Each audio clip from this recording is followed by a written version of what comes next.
Bapak, Ibu, Saudara-saudari yang dicintai oleh Tuhan, jumpa lagi dengan saya, Pastor Jensi Sedede, dari Rumah Retret Konstantini Ambawang, dalam renungan Minggu Prapaskah yang kedua. Dan sebagai sumber inspirasi, kita ambil dari Injil Markus, bab 9, ayat 2 sampai dengan 10. Pada suatu hari, Yesus berbicara tentang bagaimana Ia akan menderita sengsara. Sesudah itu Ia membawa Petrus, Yakobus, dan Yohanes, dan bersama mereka naik ke sebuah gunung yang tinggi. Di situ mereka sendirian saja. Lalu Yesus berubah-ubah di depan mata mereka, dan pakaiannya sangat putih, berkilat-kilat. Tidak ada seorang pun di dunia ini yang sanggup mengelantangkan pakaian seperti itu. Maka tampaklah kepada mereka Elia dan Musa.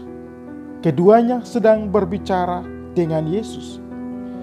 Lalu Petrus berkata kepada Yesus, "Rabi, betapa bahagianya kami berada di tempat ini.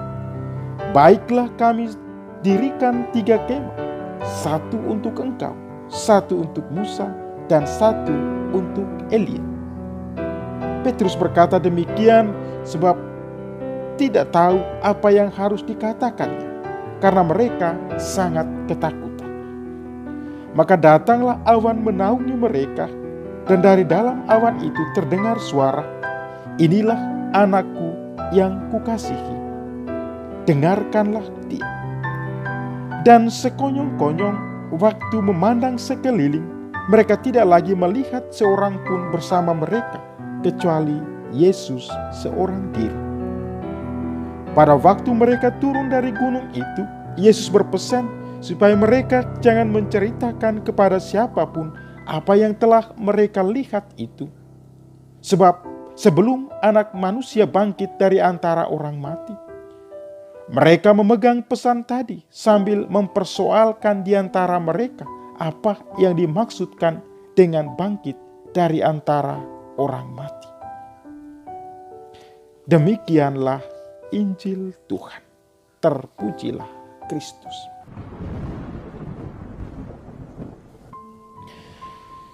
Saudara-saudari yang dicintai Tuhan,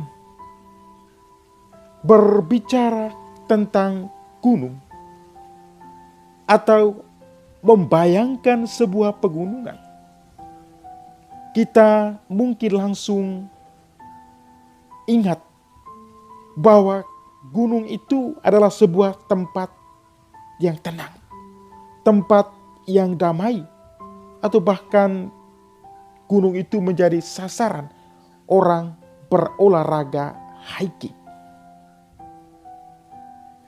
Sebuah tempat istirahat yang menawarkan sejuta keindahan yang mempesona. Dan memang kalau kita berada di puncak gunung, kita pasti mengalami sesuatu yang berbeda. Tetapi yang menarik para saudara dan saudariku terkasih di dalam Tuhan, dalam kitab suci, baik itu perjanjian lama maupun perjanjian baru, gunung seringkali disebut sebagai tempat berdoa. Tempat di mana manusia berjumpa dengan Allah. Tempat berjumpa dengan Tuhan. Itulah gambaran gunung di dalam kitab suci. Nah, dalam Injil hari ini para saudaraku terkasih, kita juga mendengar Yesus membawa 3 muridnya naik ke sebuah gunung. Dan di atas puncak gunung itu dikatakan sekilas Yesus memperlihatkan kemuliaannya. Memperlihatkan betapa ilahinya Yesus. Dan Injil menggambarkan wajah Yesus bersinar, pakaiannya menjadi gemerlap, putih berkilau, ada sukacita, ada damai yang luar biasa meliputi tempat itu. Sehingga sampai Petrus berkata kepada Yesus, "Tuhan, betapa bahagianya kami berada di tempat ini. Biarlah kami tinggal di sini. Dan kami akan mendirikan 3 kemah. 1 untuk engkau, 1 untuk Musa, dan 1 untuk Elia. Menarik para saudaraku terkasih. Mengapa Tuhan mengizinkan itu terjadi di dalam hidup mereka? Tentu Tuhan mengizinkan itu terjadi dalam hidup mereka supaya mereka juga, kita juga mengalami, memperlihatkan sesuatu betapa fananya dunia ini. Tetapi betapa ilahinya hidup kita yang akan datang. Hidup kita di dunia ini akan berlalu. Kita akan dipanggil untuk hidup yang luar biasa. Dan hidup yang luar biasa itu adalah hidup yang penuh dengan kemuliaan. Hidup dengan penuh sukacita. Hidup penuh dengan kedamaian. Pengalaman Yesus mendaki gunung ini para saudara dan saudariku terkasih bersama ketiga muridnya juga mengajak kita untuk merefleksikan beberapa poin ini. Pertama, para saudara dan saudariku terkasih di dalam Tuhan, hidup di dunia ini serba tidak pasti. Itu tentu.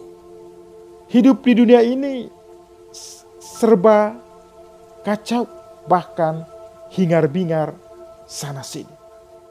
Karena itu kita diajak oleh Tuhan Yesus pada hari ini untuk dengarkan Dia. Inilah putraku terkasih, dengarkanlah Dia. Supaya apa? Kita jangan terkurung dengan cara berpikir kita sendiri. Kita jangan terkurung mengikuti apa yang menjadi kemauan kita di dalam kehidupan ini. Tetapi kita diajak untuk dengarkanlah Dia. Karena inilah putraku yang kukasihi. Kita diajak untuk mendengar suara Tuhan, bisikan Tuhan di dalam kehidupan ini. Di dalam situasi yang tidak pasti, kacau balau, hingar-bingar ini, kita diajak untuk mendengarkan suara Tuhan.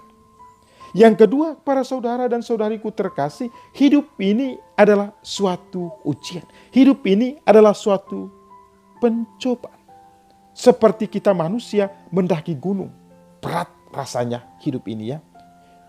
Kita mendaki gunung itu ngos-ngosan, capek, haus, lapar. Dan itulah gambaran kehidupan kita manusia. Kita dalam kehidupan ini tentu punya cita-cita. Cita-cita misalnya kelak saya mencapai puncak kehidupan saya yang baik. Atau cita-cita rindu untuk menikmati kebahagiaan dalam hidup perkawinan misalnya. Atau rindu untuk menikmati hasil jeripayah dari usaha yang kita kerjakan selama ini. Atau rindu menjadi orang suci. Rindu menjadi lebih baik dan lebih benar di dalam kehidupan ini. Tetapi ingat para saudara dan saudariku terkasih di dalam Tuhan.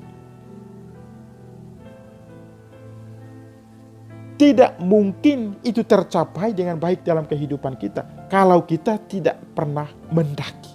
Kalau kita tidak pernah yang namanya berjuang atau yang namanya bergulat dalam menghadapi setiap tantangan dan kesulitan di dalam kehidupan ini. Maka para saudara dan saudariku terkasih di dalam Tuhan, semuanya itu diperlukan yang namanya kesetiaan dalam kehidupan ini. Yang pertama tentu kesetiaan untuk bergulat, kesetiaan untuk berjuang dalam menghadapi tantangan dan kesulitan hidup ini. Nah, itulah para saudara dan saudariku terkasih yang diharapkan oleh kita semua yang mencintai Tuhan Yesus. Kita diajak untuk setia bergulat dalam kehidupan ini. Kita diajak untuk setia berjuang dalam kehidupan ini. Kita diajak untuk terus mendaki, mencapai puncak kehidupan kita yang baik, agar kita menemukan apa yang dijanjikan oleh Tuhan, yaitu kemuliaan bersamanya di dalam kerajaan surga. Tuhan memberkati kita semua.